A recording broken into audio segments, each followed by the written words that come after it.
Hello friends, स्वागत है आप सभी का चैनल HK स्टडी बुड पे। सो फ्रेंड्स, आज हम इस नई वीडियो में सिख धर्म से रिलेटेड कुछ इम्पोर्टेंट प्रश्न डिस्कस करेंगे जो आपके किसी भी एग्ज़ाम का पार्ट बन सकते हैं। और ये प्रश्न पहले भी एग्ज़ाम्स में पूछे गए हैं। आपसे रिक्वेस्ट है आप इस वीडियो को अंत तक ज़रूर देखना। अगर आपको ये वीडियो पसंद आती है तो प्लीज़ इसे ज़्यादा से ज़्यादा लाइक और अपने फ्रेंड्स ग्रुप में शेयर ज़रूर करना। अगर आप इस चैनल पे नए हैं तो चैनल को सब्सक्राइब कर लीजिए और जो बेल आइकन है उसे भी ज़रूर प्रेस कर दीजिए ताकि आगामी वीडियो की नोटिफिकेशन आपको सबसे पहले मिल सके। सो फ्रेंड्स, शुरू करते हैं आज का पहला प्रश्न। सिख धर्म के संस्थापक कौन थे? सो इसका right answer option C, Shri Guru Nanak Dev ji. Shri Guru Nanak Dev ji Sikh धर्म के संस्थापक थे। जिस समय श्री गुरु नानक देव जी का जन्म हुआ उस समय समाज में बहुत सारी बुराइयां प्रचलित थी। समाज 4 वर्गों में बांटा हुआ था और स्त्री जाति की बहुत दुर्दशा होती थी।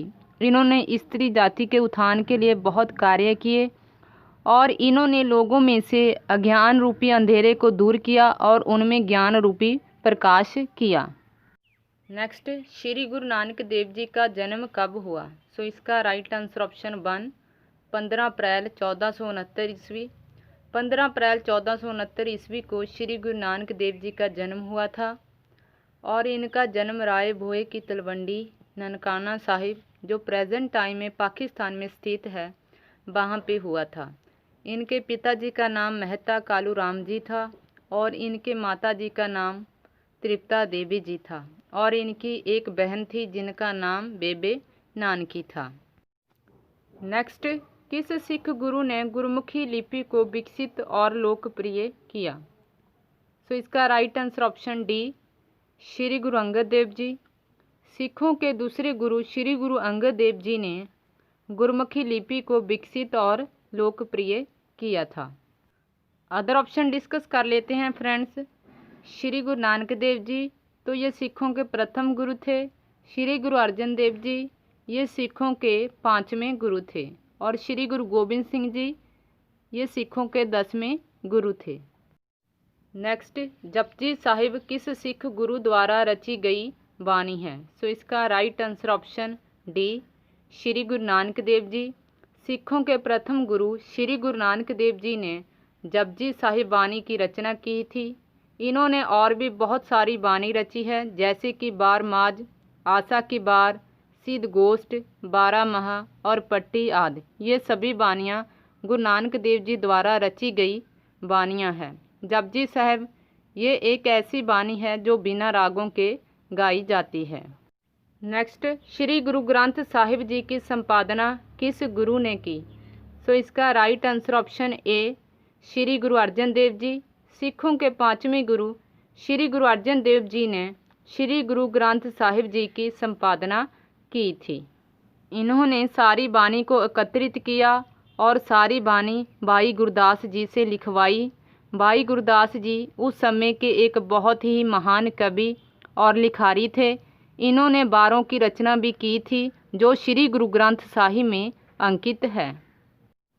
नेक्स्ट, श्री गुरु ग्रंथ साहिब में सबसे अधिक किस गुरु की वाणी अंकित है? सो इसका राइट आंसर ऑप्शन ए, श्री गुरु अर्जन देव जी।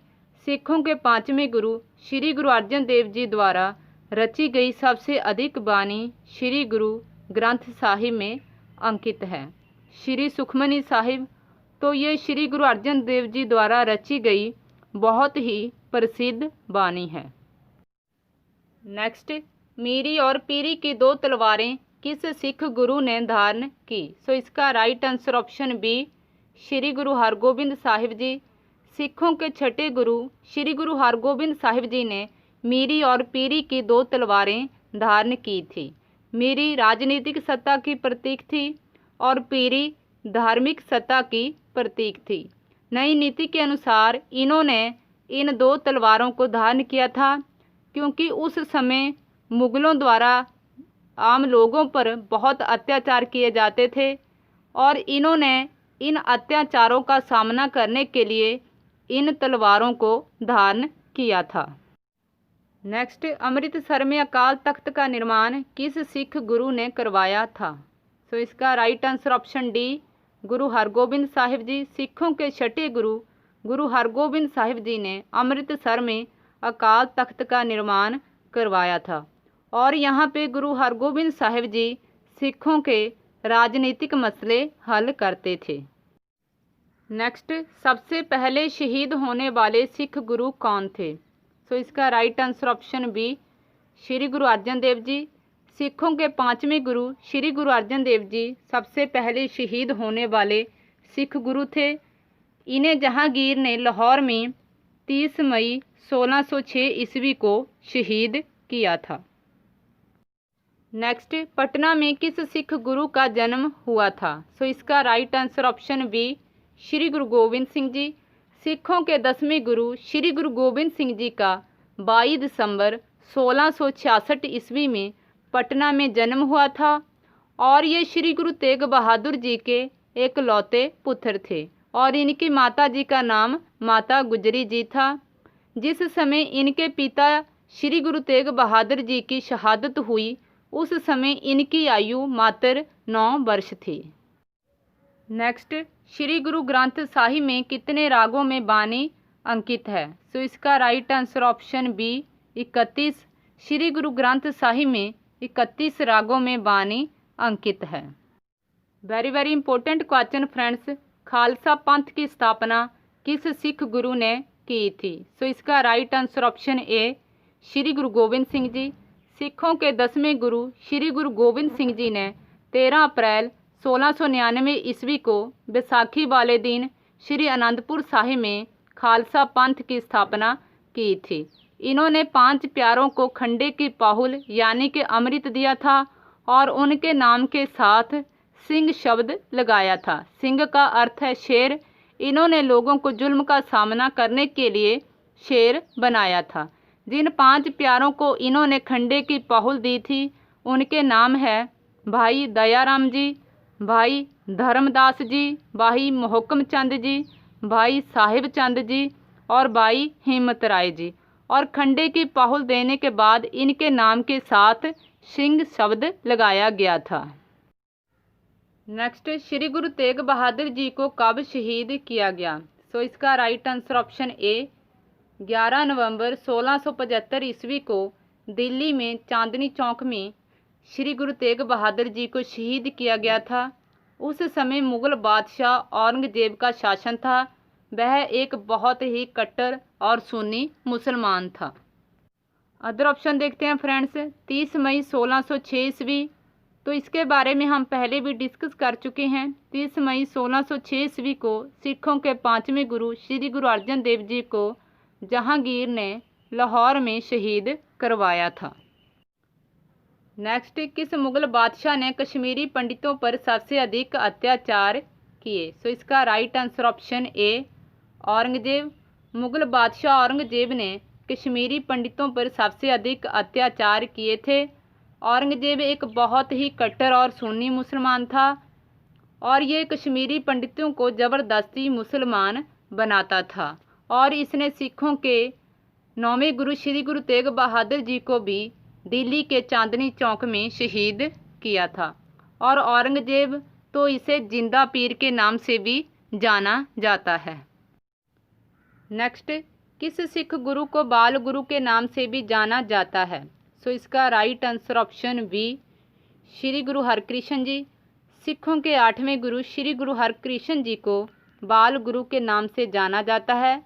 जिस समय ये गुरुता गद्दी पर बैठे उस समय इनकी आयु मात्र 5 वर्ष थी, इसलिए इन्हें बाल गुरु के नाम से जाना जाता है। नेक्स्ट, सिखों के किस धार्मिक स्थल को स्वर्ण मंदिर कहा जाता है? सो इसका right answer option A Harimandir Sahib. सिखों के धार्मिक स्थल हरिमंदिर साहिब को स्वर्ण मंदिर यानी कि गोल्डन टेम्पल कहा जाता है और ये अमृतसर में स्थित है और इसकी नींव सूफी फकीर साईं मियाँ मीर जी ने रखी थी।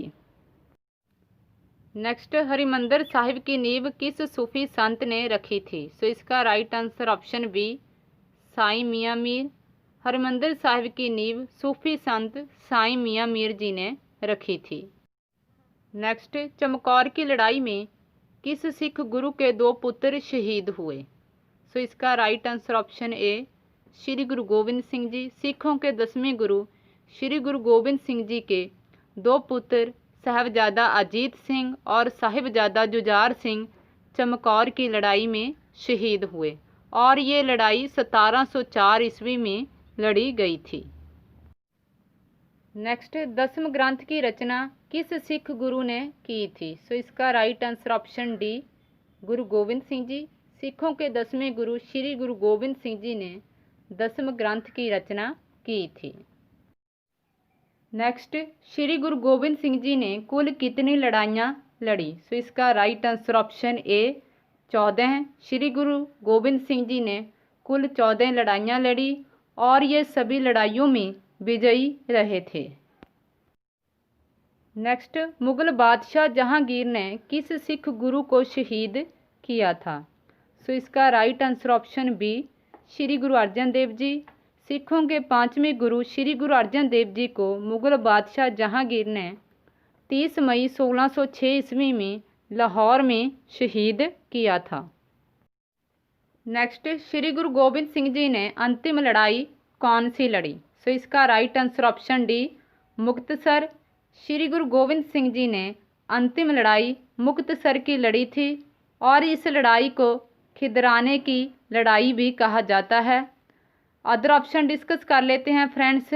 भंगानी, तो ये गुरु गोविंद सिंह जी द्वारा लड़ी गई सबसे पहली लड़ाई थी और ये 1688 ईस्वी में लड़ी गई थी। नादौन, तो ये गुरु जी द्वारा लड़ी गई दूसरी लड़ाई थी और ये लड़ाई 1690 ईस्वी में लड़ी गई थी। चमकौर, तो चमकौर की लड़ाई 1704 ईस्वी में लड़ी गई थी और इसमें गुरु जी के 2 साहिबजादे साहिबजादा अजीत सिंह जी और साहिबजादा जुझार सिंह जी शहीद हो गए थे। मुक्तसर की लड़ाई, तो इसे मुक्तसर की लड़ाई क्यों कहा जाता है? क्योंकि चमकौर की लड़ाई में जो 40 सिख गुरु जी का साथ छोड़ गए थे, उन 40 सिखों ने मुक्तसर की लड़ाई में गुरु जी का साथ दिया था और शहीदी प्राप्त की थी, इसलिए इस लड़ाई को मुक्तसर की लड़ाई कहा जाता है। नेक्स्ट, श्री गुरु ग्रंथ साहिब में कितने गुरुओं की बानी दर्ज है? सो इसका राइट आंसर ऑप्शन ए 6 गुरु। श्री गुरु ग्रंथ साहिब में 6 गुरुओं की बानी दर्ज है। इनके नाम हैं श्री गुरु नानक देव जी, श्री गुरु अंगद देव जी, श्री गुरु अमरदास जी, श्री गुरु रामदास जी, श्री गुरु अर्जन देव जी और 9वें गुरु श्री गुरु तेग बहादुर जी। सिखों के 6वें गुरु गुरु हरगोबिंद साहिब जी, 7वें गुरु गुरु हरराय जी और 8वें गुरु श्री हरकृष्ण जी, इन 3 गुरुओं ने बानी नहीं रची थी। इन गुरुओं की बानी के अलावा श्री गुरु ग्रंथ साहिब में अनेक भक्तों, भट्टों और अन्य सिखों की बानी भी अंकित है। नेक्स्ट, श्री गुरु ग्रंथ साहिब में कितनी भाषाओं में बानी रची गई है? सो इसका राइट आंसर ऑप्शन ए 38। श्री गुरु ग्रंथ साहिब में कुल 38 भाषाओं में बानी रची गई है। अंतिम प्रश्न फ्रेंड्स, श्री गुरु अर्जन देव जी ने कुल कितने रागों में बानी रची है? सो इसका राइट आंसर ऑप्शन ए 30। श्री गुरु अर्जन देव जी ने कुल 30 रागों में बानी रची है। श्री गुरु ग्रंथ साहिब में कुल 31 राग है, उनमें से इन्होंने कुल 30 रागों में बानी रची है। जिस राग में इन्होंने बानी नहीं रची है उसका नाम है जय जय बंती राग। सो फ्रेंड्स, आज के लिए इतना ही, फिर मिलूंगी नेक्स्ट वीडियो के साथ। अगर आपको ये वीडियो पसंद आई है तो प्लीज़ इसे ज़्यादा से ज़्यादा लाइक और अपने फ्रेंड्स ग्रुप में शेयर ज़रूर करना। अगर आप इस चैनल पे नए हैं तो चैनल को सब्सक्राइब कर लीजिए और जो बेल आइकन है उसे भी ज़रूर प्रेस कर दीजिए ताकि आगामी वीडियो की नोटिफिकेशन आपको सबसे पहले मिल सके। Thank you so much.